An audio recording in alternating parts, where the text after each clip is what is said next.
Hello everyone, this is my Module 2 presentation of becoming an online teacher. So just to recap a little bit about me, my name is Rebecca Rambo. I am currently a 5th grade learning support teacher at Collegium Charter School in Exton, Pennsylvania. I am in my 7th year of teaching special education and I have always taught 5th grade.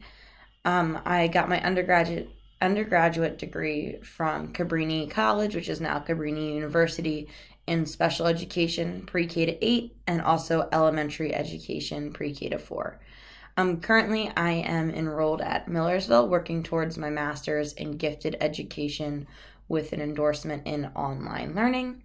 I also have one cat, and her name is Lexi, and I love her to death.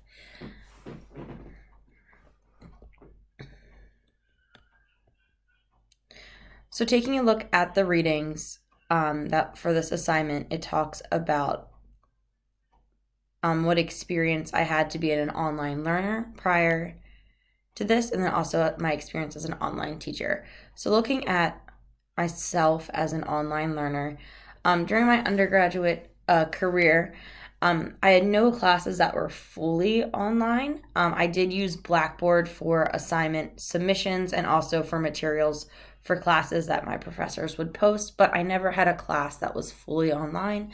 The same if we go back even further into high school or elementary school, I never had any classes that were fully online.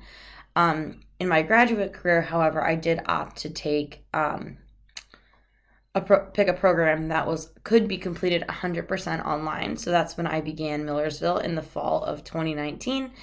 Again, it was my first time fully being online.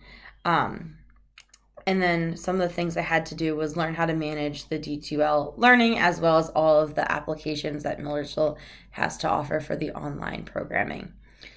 My experience as an online teacher, I've always been a face-to-face and in-person teacher. The first time I had experience with online learning was in March 2020, which I'm sure is like many of my fellow classmates.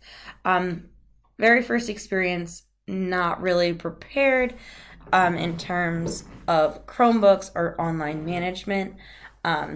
Our students were not one-to-one, so from March 2021 to the end of the school year, it was very difficult for online learning since our school was not one-to-one.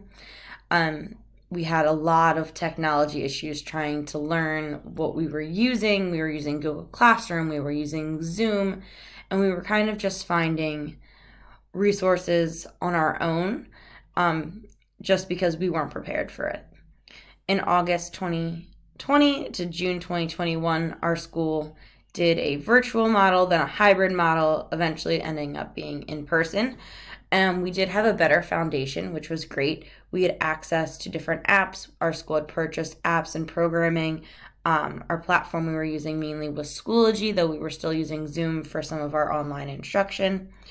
And we definitely had that better foundation, but it was still learning how to be an online teacher, how to manage all of the issues that arise with technology, the applications, students who, for the first time, this was their first time, going to school online, creating those norms for online classrooms. That was definitely challenging and different from what I was used to before.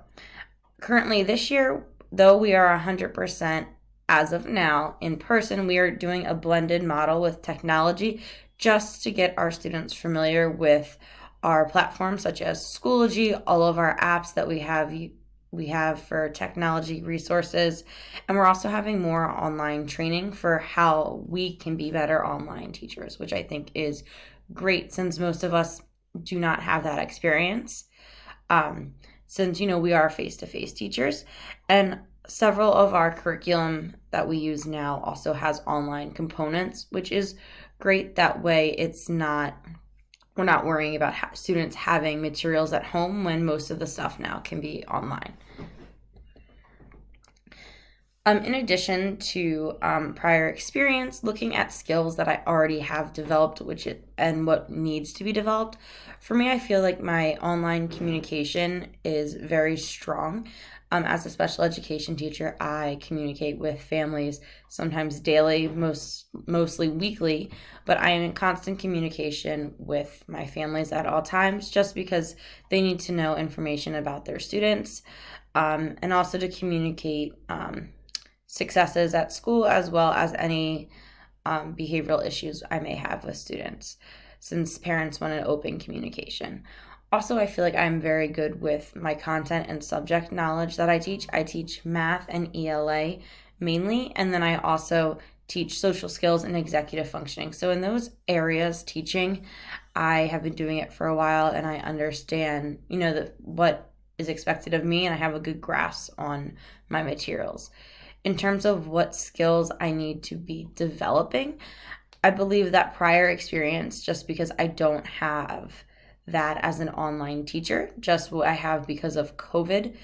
I know if I was an online teacher full time, like with a school, they probably have a lot more different platforms, different programming that I would have to get used to. So that prior experience, I definitely don't have, and I definitely would like. Also, technology skills. I am pretty handy with a computer, and I understand a computer pretty well. However, I would definitely need to develop technology skills specific to a school and the school programming. I know different cyber schools usually give out devices, or students have different devices, or they have an option for different devices. So that would be something that I would want to learn more about, just so that I can help troubleshoot any technology issues, because I know that is a big key component with online learning. Technology does not always want to function the way you want it to function. I did see, reading the article, there were definitely some similarity and differences from face-to-face versus online learning. Some of the similarities, I think a lot of these were very similar, such as dedication and motivation, flexibility, such as schedules, procedures, early, late arrivals and dismissals, as well as passion, patience, and organization.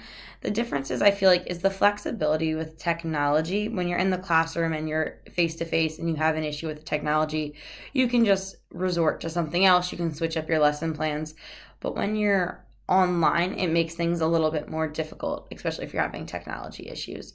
And then also the organization component from online teaching, such as the time management, how to manage your time, since your schedule might be different and not look like a typical day at a face-to-face teacher would have. And then also separating work from home. I know some locations allow you to work 100% remotely, which is great. But then for me, I found during COVID, being able to separate that work life from home life would be definitely a difference that I would have to get used to. When comparing both roles, from a cyber teacher from the video and then also to a face-to-face teacher, they said a quote that really stuck with me, that good teaching is good teaching. It doesn't really matter how you're teaching, where you're teaching, just good teaching is always going to be good teaching.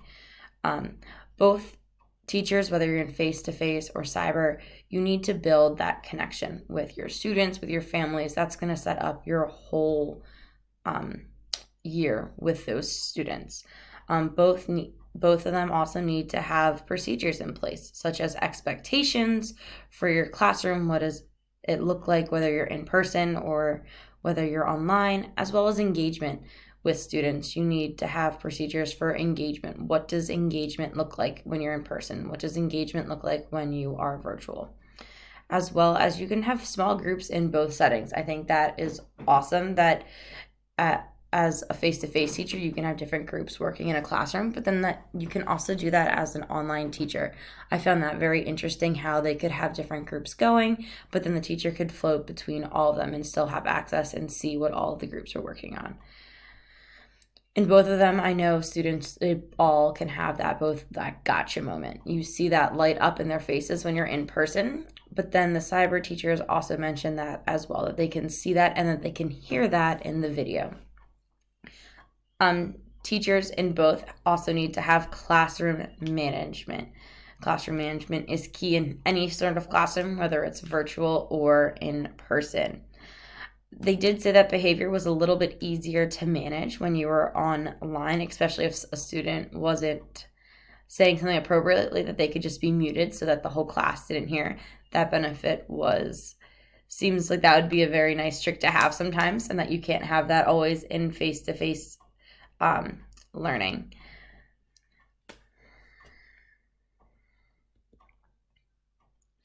Next, what would be the hardest for me to navigate as an online teacher? I think the time management piece would definitely be hard for me in terms of separating school from home.